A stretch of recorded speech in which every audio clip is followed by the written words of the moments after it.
Hello, this is Ami Diamond. In this episode, I'd like to show you a new app that we can add to the Teams. So we will go to the three dots, and here we'll look for admin. I found it, and now it will add it. I will click on add, and now we actually will see the dashboard, which shows us some menus and some things here, and also about the about. So let's go step by step. In the home, we can add some users, and we can also share some training.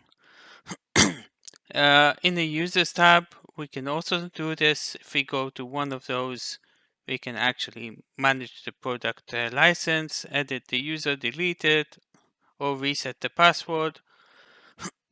If we click on one of these, we can see all of the information. We can block, sign in. We can do all of the things we could do. In the Teams setting, actually we can create a new team. So you see here the steps of basic, owners, members, settings, and finish. So it's quite explainable. If we click here on the three dots, we can manage users, edit the name and description. We can delete the team. You see, if I click here, we can see who are the members. So it's a nice overview. Here, I'm not sure exactly what it means. Okay, subscription is, I guess, the license. Settings we can set settings for the meetings. Choose the kind of how people can join. So you see all of the options. Allow the cloud recording, transcription, and participant request control. Here we have some messaging settings.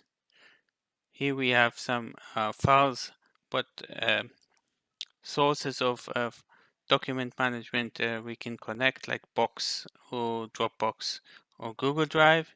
In the webinar, we can define what's the default, if it's everyone or only people in the organization. And then we have the help, which gives us some information. So it's quite basic now, but let's hope it will be much give lots of information.